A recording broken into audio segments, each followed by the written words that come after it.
Hi, everyone. So, following on from last week, where we spoke mostly about workforce adaptations, today we're concentrating on business practices, the mix of products or services and customers, and how you place in the market. COVID has forced all of us to stop and rethink, reset, consider, and challenge many aspects of our business. It's been a period where we've had to become more intentional with our business actions, and it's a good time to reestablish what that looks like. Often a lot of effort and thought goes into business operations at the start of the business, but normality normally sneaks in and we leave things to run a little bit as status quo, not pushing ourselves to really investigate if the business is yielding the best it could do. The old working on the business rather than in the business. Soon I'll hand you over to Brendan, who'll discuss some of those disruptors to our outdated business practices. And then from there, we're joined by our very own marketing guru, Robin. Robin is responsible for our in-house marketing, as well as assisting some of our clients on their own marketing strategies. She's going to give you a few suggestions on what to look for in marketing strategies. And then after that, I'm going to go over a few tools on how to dig a bit deeper into understanding our businesses and where we're placed in the market. Don't forget to ask questions as we go along, and we will try and respond to them as soon as we can. Thanks. Over to you, Brendan. Right, thanks, Carryn. For those who are watching, just be aware there's a Q&A button at the bottom of your page. If you would like to ask questions as we go, that'd be fantastic. I'm going to attempt to monitor those, so and I'll ask the relevant person. So please put some effort into that. It'd be fantastic. Righto, so I'm just going to talk briefly about, once again, some observations of what we've seen during COVID and as we're slowly coming out of it. So basically, each industry has been affected in different ways and therefore adapted as needed or not, perhaps. For example, construction were largely unaffected in WA, and it was business as usual with minor adjustments to distancing. Their main issue was actually getting supply of product. Manufacturing, very similar. Farming, also largely unaffected, except for this arising issue that we're getting right now, which is the inability to get labour for harvest. We're yet to see the outcome and how they will adapt to that, but you can see that there's a fair bit of effort going in from industry groups on that. Professional and office-based businesses had mixed impacts. Many closed. The major adaptation was enabling and allowing work from home. Smaller offices, hot seating and sharing workstations. This all ensured health and safety of staff and survival, at least, or continuation of the business. Retail has had a major upheaval initially with forced closures and then coping with the exodus of customers towards online shopping and supply of product. Health, beauty and personal services businesses were initially forced to close but bounced back quickly after adapting to distancing, hygiene and safety.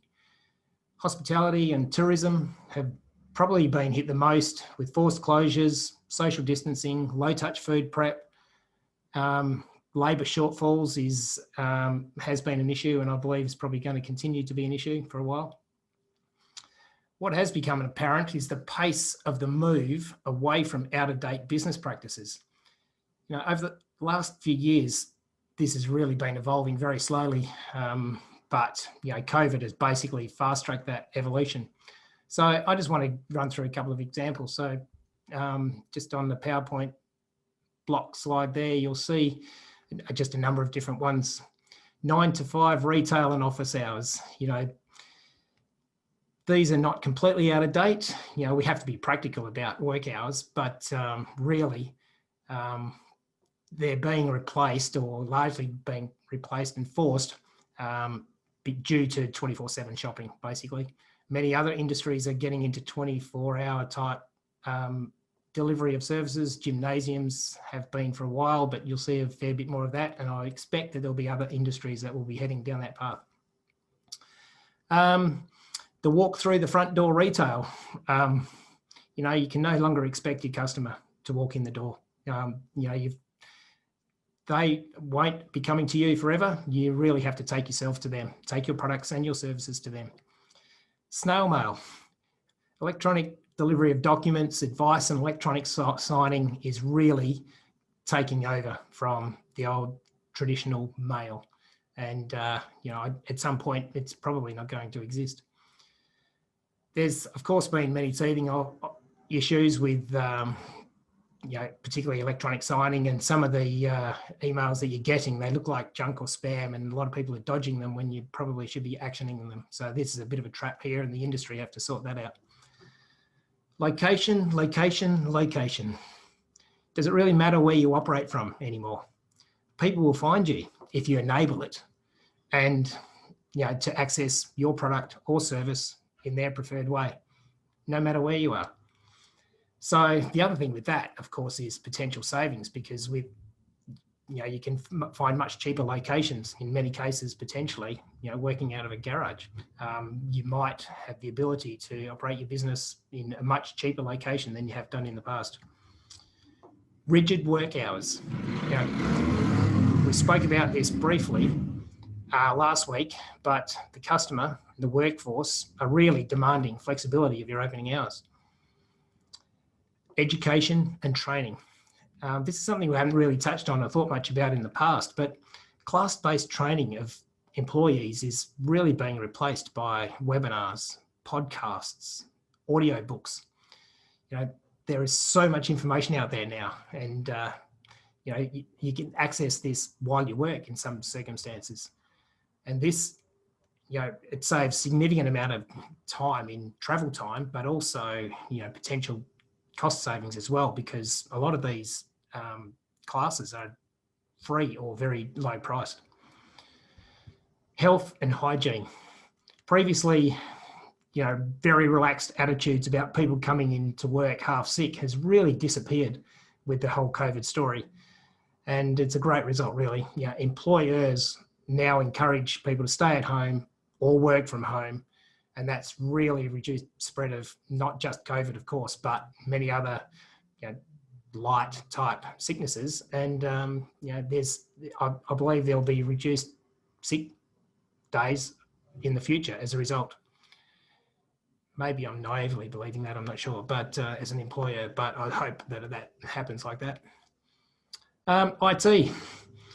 I'm not saying anything is outdated about IT. What I'm saying is, it's more about, how we've been using IT.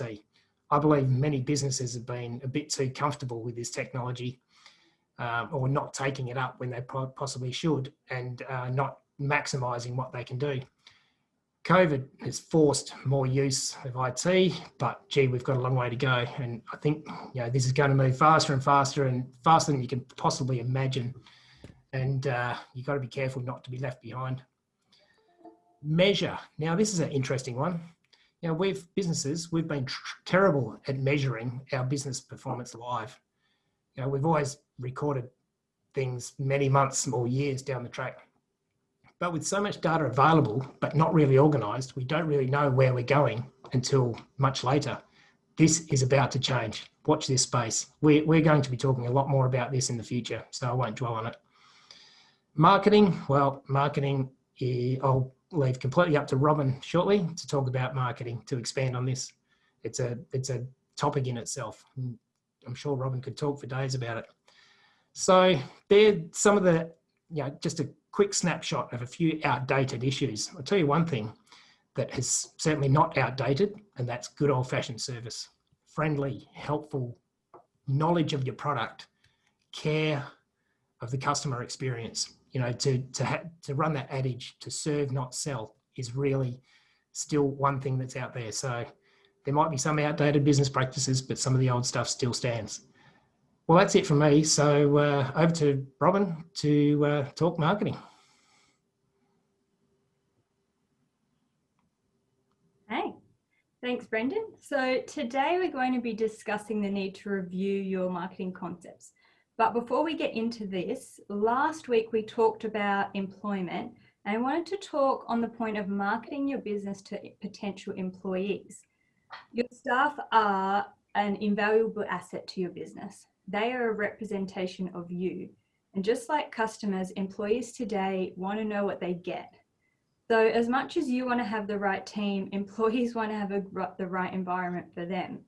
So yes, there'll always be the salary side of things, but nowadays people also want a workplace to be understanding of their needs and their situation. So what you offer an employee needs to be seen and visible before people even start applying.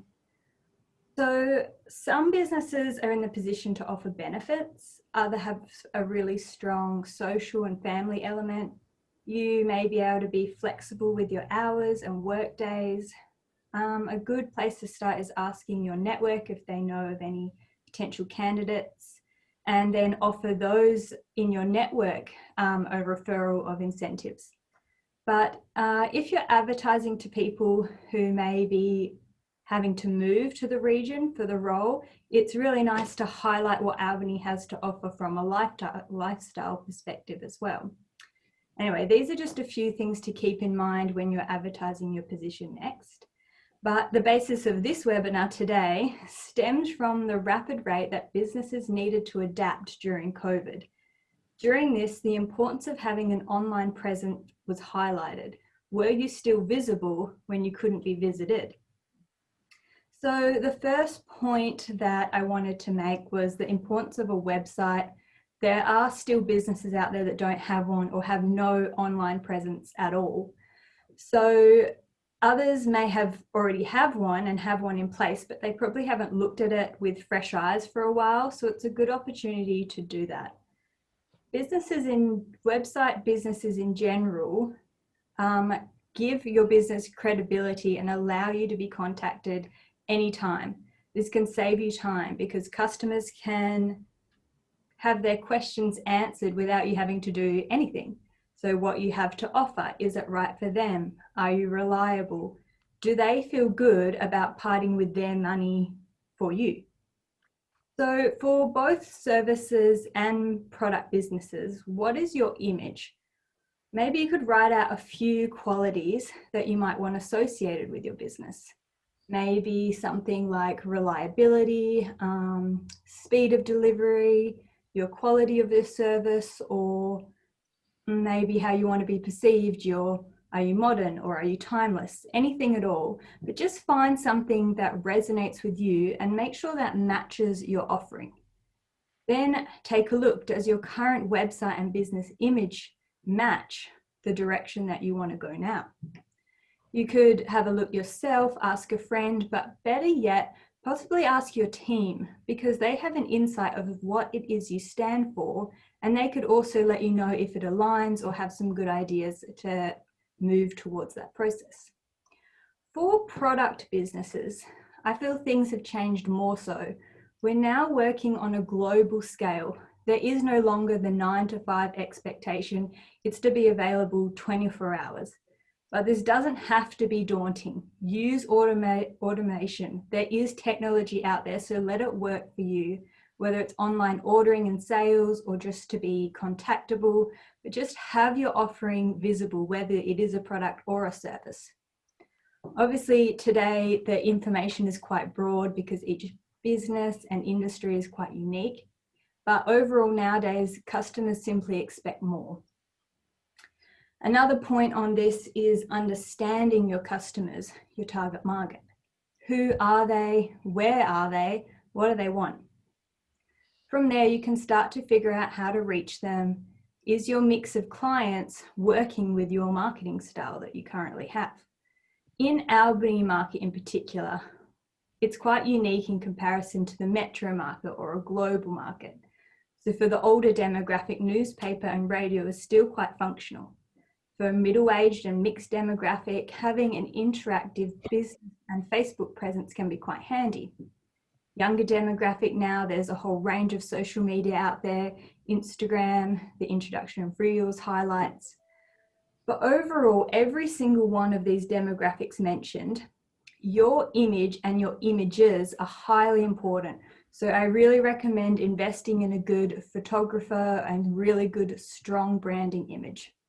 At the end of the day, you're trying to evoke emotion via a screen or via an advertisement. So this kind of links back to my point of creating a cohesive brand image to your offering. We live in such a unique place, and the way we market to this community needs to be unique as well. So tell your story. Who are you? What do you believe in? What are your struggles? We're local customers and we want to know you and we want to support you as a person and your business following through from that. So perhaps you started off having a problem and then you found a product that fixed it for you. Well, tell us about that. Or maybe you're really passionate about the service that you offer and how you can help others. Well, tell us about that. Basically, what I'm trying to say is be conversational. Kind of consider your product and service range. Rather than selling it, shift your focus on what you have to offer, what the customer gains. Again, you're evoking emotion, so give them a reason to shop with you. Overarching all of these points, I still believe that word of mouth is king. This is true everywhere, but more so in a smaller community. The truth of the matter is that people just trust the experiences of their families and friends more so than you, but you can use this to your advantage. Don't be afraid to ask for feedback. How else are you meant to grow and expand? Driving conversation by asking for ideas, opinions, what customers need that you could offer. Carryn is going to be speaking on this point a bit more by identifying, in some cases, the need to expand your offering. But aim to kind of get to know your customers and create a mutual relationship. For customers that had a good experience, you could offer them incentives to share it with others. And for customers that didn't, ask for their feedback, listen to them, make them feel heard, and allow yourself the opportunity to do better for them. So there you go. Keep in mind that your business is unique and what you offer and how you portray yourself really needs to shine through. Anyway, that's all from me. I'll pass you to Carryn to discuss the tools you can use to define the best mix of products and services.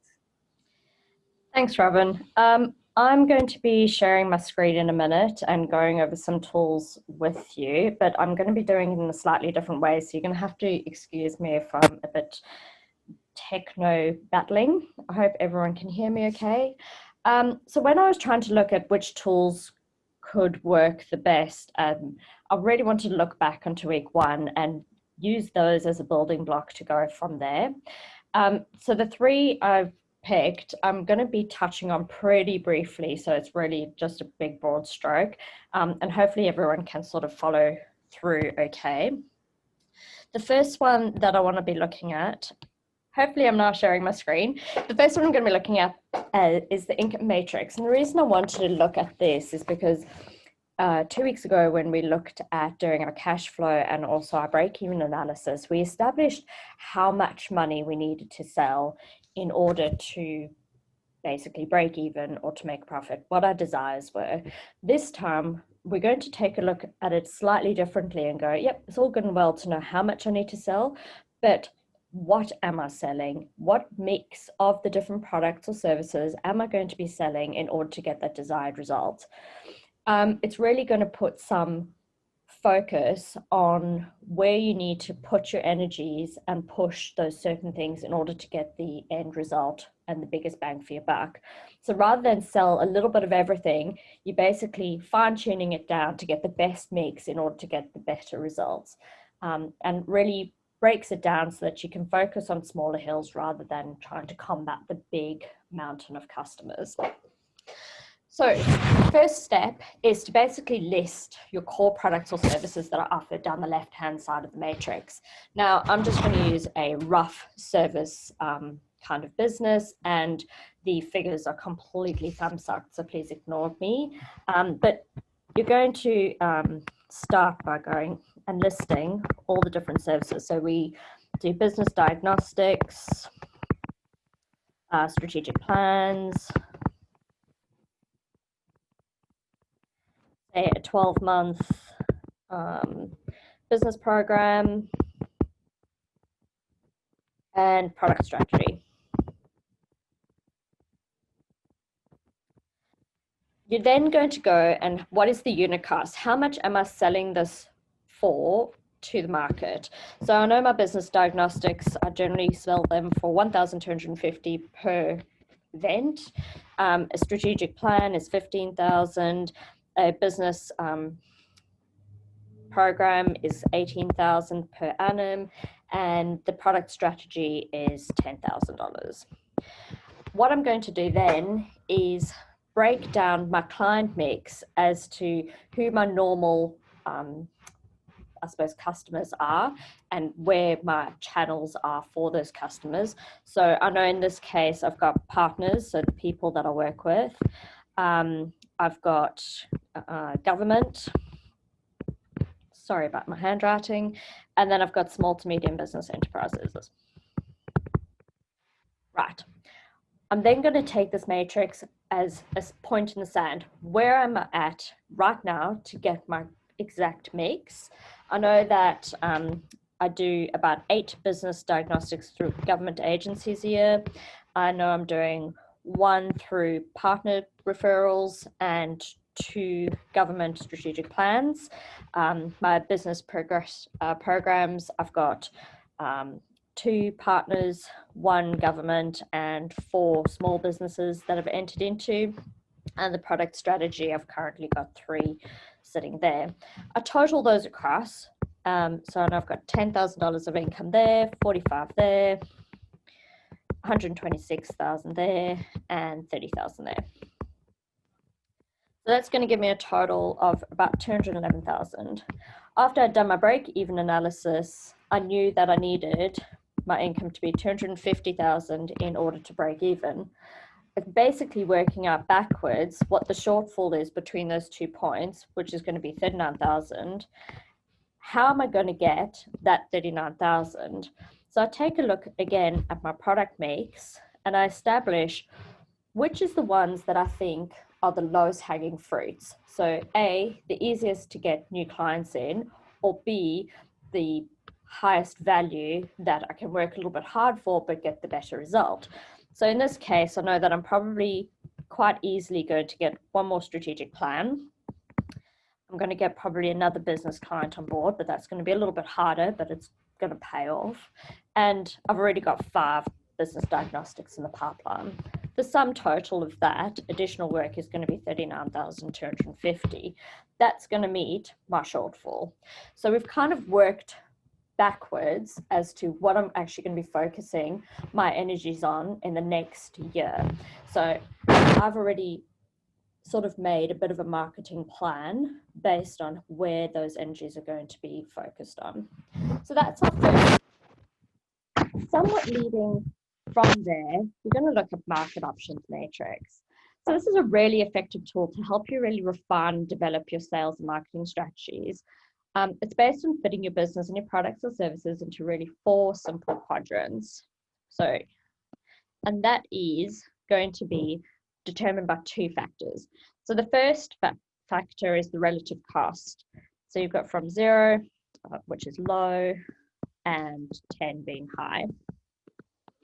And the second factor is your differentiation. Again, 0 low and 10 being high.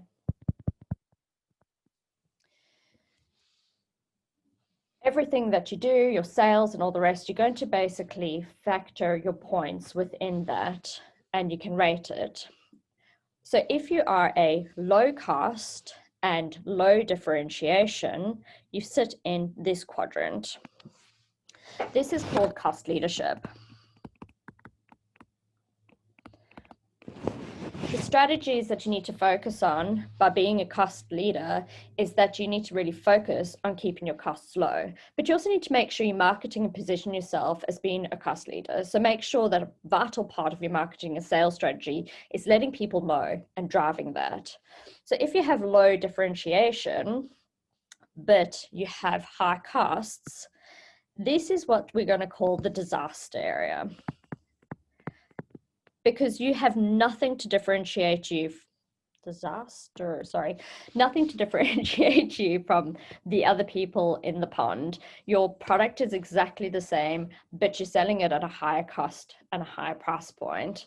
That's the quadrant you really need to get out of quickly. So your marketing strategy is how you're going to move yourself out of that. How are you going to reduce your costs, or how are you going to differentiate yourself differently? So if you have high costs and high differentiation, you'll end up being what we would call a niche market. This can still be really competitive and you can actually be really successful, but you just need to make sure you're focusing your energies and getting the right people to see the differences in the value you're providing. Don't try to market everything to everybody. You're not going to appeal to everyone. You need to clearly understand what market segments you're actually targeting, what your product is, how it's different, and what competitors you need to focus on to make sure you always stay a bit ahead.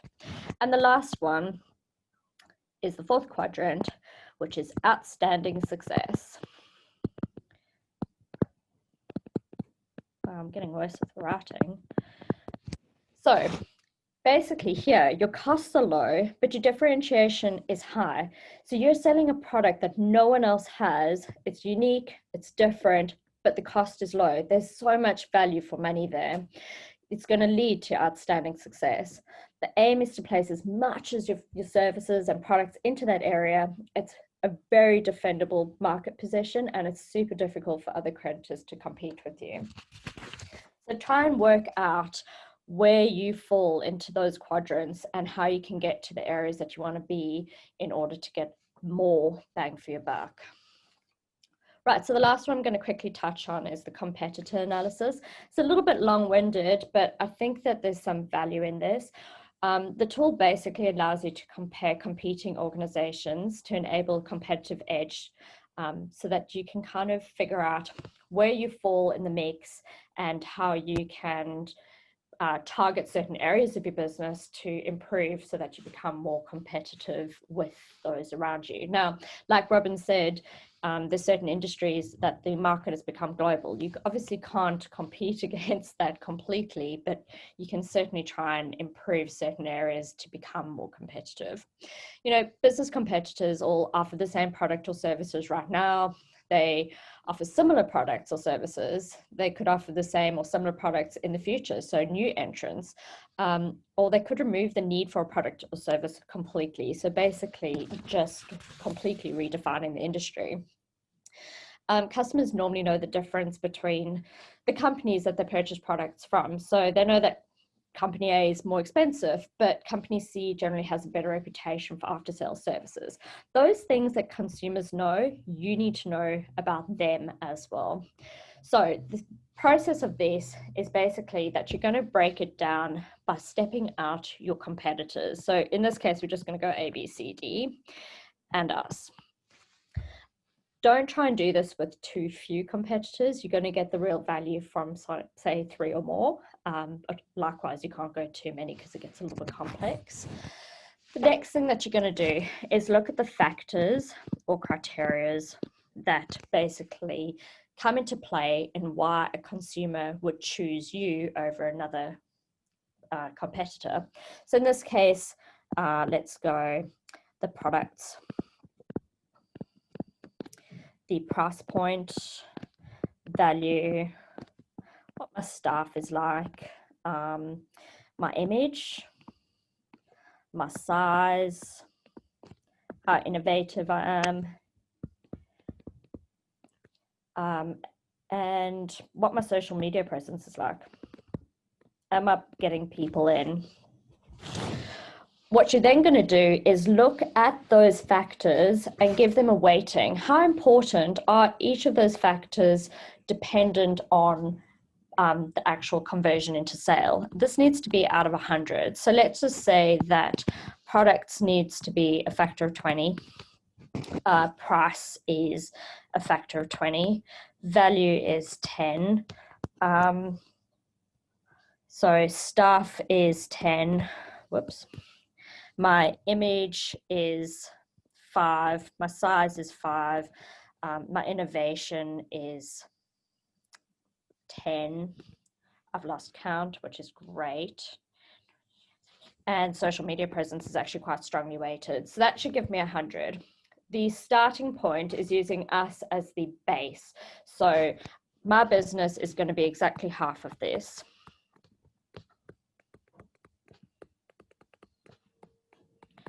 And then I've just got to go through and have a really honest question and positioning for each of my competitors. Does competitor A provide a better product than mine. Do you know what? Yeah, they actually kind of do. They seem to have a better range. What about competitor B? Competitor B is about the same as mine. Competitor C actually offers slightly less than me, and competitor D is probably, again, a little bit better than mine. What about the pricing point? Well, competitor A actually is better than mine again, because they seem to be able to get a lower supply, or higher supply, but at a lower cost. Competitor B is a little bit better than mine. Competitor C is worse than mine, so at a 5 again. And competitor D is actually worse than mine as well. You're going to keep doing that. So value, competitor A is less than mine at a 2. Competitor B is better than mine at an 8. And so on and so forth. What this is going to do is give you a total. So you know that you're going to be the starting point at 50. And then each of your competitors come through. So you land up getting an idea of their positioning. You know then that where you fall in those 4 competitors. So out of the 5 of you know exactly whether you're midfield, top of the field, or bottom of the field. It also gives you a target point of where you want to be. So you know that competitor B has landed up being the strongest out of the bunch by your own reasoning. So how am I going to get from a 50 to a 70? What can I target in order to improve my score against competitor B and hopefully steal his customers away and into my own fold? And then you just compare the 2 columns of those totals and see where you can make improvements. Well, yeah, I can increase my product offering probably by 5 points by sourcing new suppliers, or I can train my staff to get to supply better information, and I can spend a lot more time developing my social media platform. After doing all of those things, you can basically start seeing the growth that you needed in order to make up that difference. So it just gives you a few quick little tools on how to understand your placement in what you're doing, that working on the business again. That's pretty much it from me. Just wanted to touch base on next week. Sorry, lost my computer. So next week, we're really looking at future focus. We're going to be doing some, I call it goal setting tools. It's based on a principle of now, where, how. Where you are now, where you want to be, and how you're going to get there, amongst other things, and how to kind of understand that those push and pulls, and how to choose the right goals for you to get those results and those ones on the board. So that's it from me. Brendan, you can wrap us up. Yeah, sure. Thanks, Carryn. Fantastic. I like the use of your technology there. That was a bit of fun. Some fantastic insights from both Robin and Carryn there. Robin, some great skills and thoughts and ideas, and just remind everyone that Robin's here and available to take your call and have a chat about your marketing ideas, maybe point you in a different direction if that's where you want to go. Carryn, yeah, that's just 3 tools out of many tools that we've got available to just really give you, the business person, a bit of extra information to be able to make great decisions. And we try and do it as simple as possible, because business in the main is very much simple. Thank you once again for your time, and to Carryn and Robin for your time as well. And yeah, we'll hopefully you can join us next week for the 4th and final in our series, and as Carryn mentioned, future focused. So join us then, and have a good evening.